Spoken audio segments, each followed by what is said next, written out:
Thank you for sharing.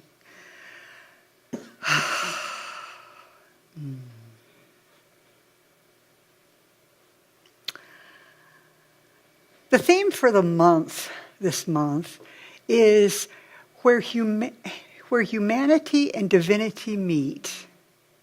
And our topic for today is just open your heart. Just open your heart. Of course, Elizabeth, you have just opened our hearts. Thank you. Now, I don't know about you, but I remember in science classes being told that the heart was just a pump.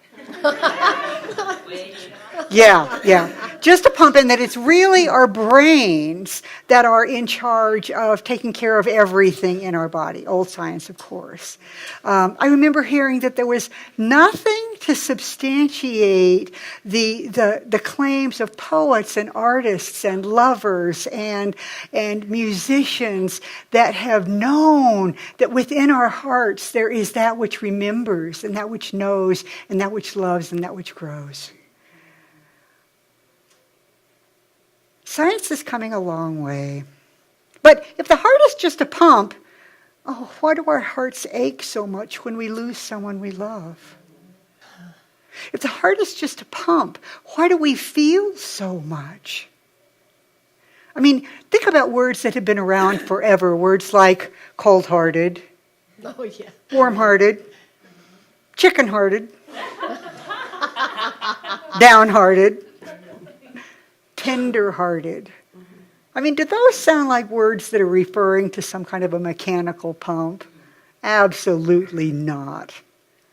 And if it was just a pump, then why has it been at the center of music and art and religion and when you think about the pictures of Sacred Hearts, and when you think about the music that has flowed straight from people's hearts. There's been so much in religion and art. In the Old Testament, in the Hebrew Bible, in Proverbs, it says, "As a man thinketh in his heart, so is he." I mean, our hearts are important. Buddha said, "Sometimes it's better to be kind than to be right." We do not need an intelligent mind that speaks, but a patient heart that listens. And Van Morrison sang, "If my heart could do my thinking and my head begin to feel, I would look upon the world anew and know what's truly real." Oh, yes. Yeah. So the world still has, and science still has, much to learn and understand about the heart, but science is coming along in the process. More and more respect is given to these amazing hearts that we have. And part of that is because of research that has been done as a result of the many heart transplants that have been done over the last decades. I mean, this has enabled scientists to study some things that they were never able to study before. What happens when you take a heart out of one person and put it into another? So cellular memory, which is what they're studying in heart transplants, was first started to study it because they noticed that when some transplant patients came out of surgery, that there were changes in tastes, changes in opinions sometimes, and perspectives and ways of looking at the world, sometimes ways of just being. There were personality changes. And that's because, the theory is that's because there are large numbers of neural networks in all of our major organs, but especially the heart. And they come together to form what is sometimes called the little brain in the heart, because I think it's a big brain in the heart, but but they've called it the little brain in the heart, and that was studied a lot by Paul Purcell, a neuropsychologist who wrote about this fascinating topic in the book The Heart's Code: Tapping the Wisdom and Power of Our Heart Energy. And in it, he provides examples of what has led scientists to know that something more is happening than just this pump that's in our hearts. And that's because people have heart memories. Transplant recipients have heart memories. And some of them just don't seem to be very easy to explain unless they're explained by the idea of memory, cell memory. A couple of examples. There was a 47-year-old white male foundry worker who received the heart of a 17-year-old black male student. And this man that received the heart found after his transplant that he was just fascinated by classical music. Fascinated by classical music. Now, he said, there's no way this could be from the heart transplant because a 17-year-old black man would be interested in rap, okay? Well, guess what? The young man who was killed in a random drive-by shooting, he loved classical music. And in fact, when he was killed, he was clutching his violin case to his chest on his way to a music class. And so, there was that had never been in this man's life before. And with this new heart, there came a new love of classical music. And then there's a gentleman that I know that some of us know from Mile High Church, knew, Brother James. Now, Brother James had 2 heart transplants, 2 of them, yeah. But after the second one, he said that after the first one, he felt great and was glad to be alive and all that. But after the second one, he noticed a difference. He started, for the first time in his life, crying at Hallmark commercials.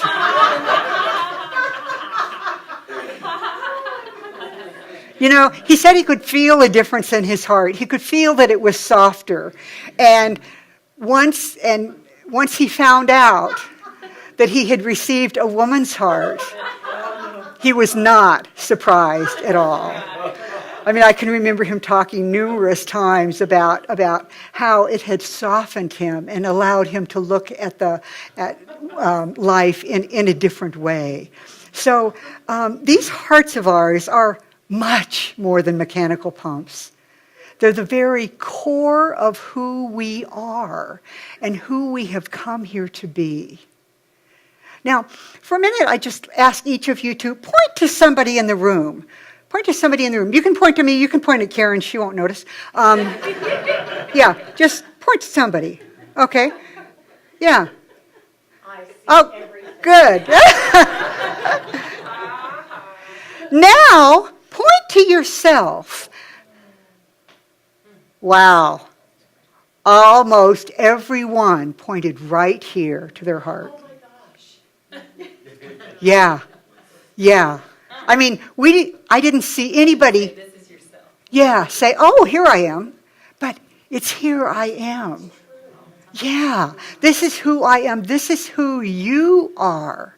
This is who you have come to be, and how the divine has chosen to work in, through, and as you in some absolutely unique ways.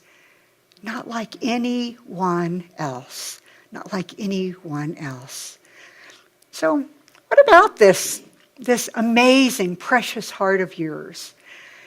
Are you keeping it pretty open these days, or you keeping it kind of safe and protected? Here's a story about that. There was once a young man who was very proud of his perfect heart. It was perfectly shaped, without a single flaw.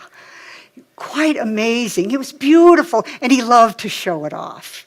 And so he would let people see his beautiful heart that was just without a single blemish. And one day, when he was showing off his heart. I mean, he loved to hear people say, "Oh my, that's so beautiful and so perfect." One day when he was doing that and trying to impress people, a wise teacher happened to be in the vicinity. And she said, "Oh yes, your heart is very beautiful. But I think there might be someone here who has a heart that is even more beautiful and magnificent than yours. Would you like to see that?" And after a pause, he said, "Okay." And so the teacher pointed to an old man who had deep smile wrinkles on his face. And she said, "Would you share your heart, sir?" And so he came up and he did. And so as he displayed his heart, you could see that it was ragged. It was not smooth at all. There were rough edges. There were places where it looked like chunks had been pulled out and something had been put back in that didn't fit. And so the young man says to the teacher, "Are you mad? I mean, look at my heart in all its perfection and look at his. You can't call that beautiful. You can't call that magnificent." The older gentleman responded to the young man and said, "My heart is full of scars. Every one of these scars has come from having loved someone. And these rough places, when I love someone, I give them part of my heart. And if they love me back, I take a part of their heart and put it right in there where that part of mine came from. And so my heart has rough edges. In fact, sometimes it looks like there are chunks that are out of it because not everybody that I love loves me back." The young man was quiet, and tears were rolling down his cheeks. He was finally getting it. And so he stepped up to the older gentleman, took out a piece of his perfect, shiny heart, offered it to the gentleman, who, of course, took it with great gratitude and great love, and simply said thank you as he nodded his head in great wisdom. We can protect our hearts. We can keep them so closed in that none of those chunks ever show up. But that's not what we want to do. I mean, is it? Really? We've got these amazing, amazing hearts. So how about your heart? Are you keeping it nice and shiny and smooth, or are you up to opening it up to possibilities? Possibilities that sometimes include risk, but possibilities and new adventures and new love from the divine, from other people, from animals, from Mother Earth, from all of those places. Now, being able to keep our heart open is really important in our teaching. We talk a lot about the importance of choosing our thoughts carefully, right? Choose your thoughts because they're going to outpicture as your reality, as your life. Well, just as important as choosing our thoughts is allowing feeling our feelings, because thought plus feeling equals manifestation.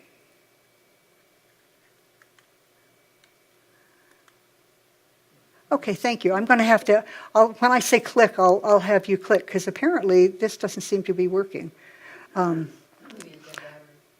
Thought plus feeling, what? Oh no, the heart of the remote. We can speak words until we are blue in the face, but if we don't back them up with feeling, they are not going to manifest in our lives. Not going to manifest. So observe this. I'm happy, healthy, abundant. Everything comes to me with ease and grace. Well, if I don't have more feeling with that with my affirmation than that with my affirmations, then I should just get ready to go do something else and instead of opening up to whatever it is I have claimed. Because when I say things from my heart, I'm happy, healthy, and abundant. Everything I need comes to me with ease and grace. I mean, when I do that, when I say it with that kind of conviction, I can feel that excitement. I can feel the good stuff coming to me. I get curious about, I wonder how God is going to make that one show up, you know? I wonder what's going to happen. And so what it does is it keeps me curious and it keeps me having my eyes and heart and all of my senses wide open to see the miraculous ways that Spirit shows up. The miraculous ways that manifestations happen. And I even have a sense, because I know that Spirit works a lot on the unseen. I mean, I imagine that, and I just kind of see this picture in my mind, that God is up there somehow putting all the connections together, calling in the right people, calling in the right resources, calling in the right opportunities, so that everything then can come together and work on my behalf. And I think that's happening with our center too. I have definitely felt that some things are happening on the unseen that I believe is going to lead us to our new larger space. It just keeps coming to me. There's an affirmation that was given to me, and it is the perfect space with ease and grace. Say that with me. The perfect space with ease and grace. And you know, as we are willing to accept the ease and grace, as we are willing to let Spirit do the work and then reveal to us its plan, we can just watch miracles, what are called miracles, happen in our life. I'm going to try this one more time. Thought and feeling equal manifestation. Okay, would you click, please? So, what is it you want to open to in your life? I may as well put this down. What is it that makes your heart sing? What is it that you want to be excited and curious about? What is it that you're willing and ready to open your heart to now? Greg Braden, who is a forward-thinking scientist, speaker, author, and has done some great work, he writes about the importance of opening our heart in a way that harmonizes our heart and our brain. It's not just wide open heart, but harmonizing our heart and our brain. And there are 3 key steps to harmonizing heart and brain. Would anyone like to know what they are? Yes. Okay. Click. All right. Click. The first one is shifting our awareness from our mind to our heart. You know, they say that this is the longest distance. This 12 inches or 18, however many inches it is, that's from our head to our heart. But we need to be able to shift that. The second step, click, is slowing our breathing. And the third step is feeling care, click. Oh, thank you. She's got it. Yeah. I love you, Barb. Feeling care, appreciation, gratitude and or compassion. Now, there is research has been done that these 4 words are especially powerful at enabling head and heart to connect. So these 4 powerful feelings.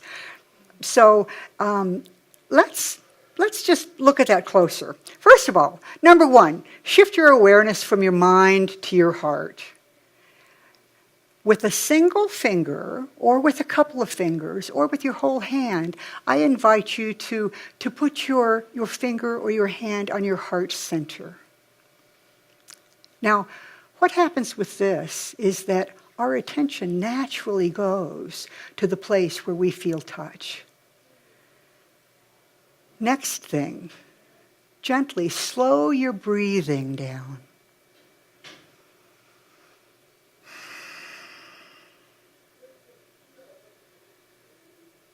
When we slow our breathing down, we tell our bodies that we're safe. Because slowing our breathing isn't something that we would do if we were in a stressful situation. So it tells our bodies that we are in a safe place. And now I invite you to create a feeling in your heart center, the center where you can feel your breath. Create a feeling of care, and it can be care for anyone or anything. Appreciation for anyone or anything. Gratitude or compassion. So let's just take a moment to feel care, appreciation, gratitude, compassion, any or all of them. As we breathe slowly, feeling that touch at our heart center.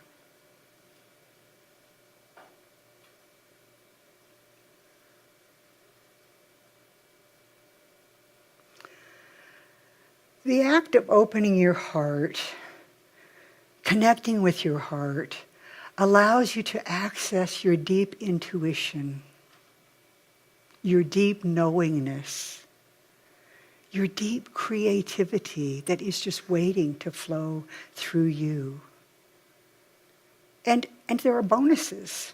This harmonizing process also releases anti-aging hormones, benefits your cardiovascular system, and enhances your immune system. And they have found that spending just a few minutes touching your heart center, slowing your breathing, and focusing on care, appreciation, gratitude, or compassion, that the effects, the physical effects of that last for up to 6 hours. Yeah. And it is powerful, powerful, powerful to do your affirmations in that place of open receptivity, in that place where our head and our heart are connected and working together for our highest good. And so your homework, click, your homework, should you choose to accept it, is to do these 3 things once or twice or several times a day, whatever you call to do. First, stop and gently touch your heart center. Consciously slow your breathing. And focus on care, appreciation, gratitude, or compassion. You up for that? Let me tell you, it's powerful, powerful work, my friends. So I encourage you to do that, So now as practitioners stand in high consciousness, I want to take this into prayer.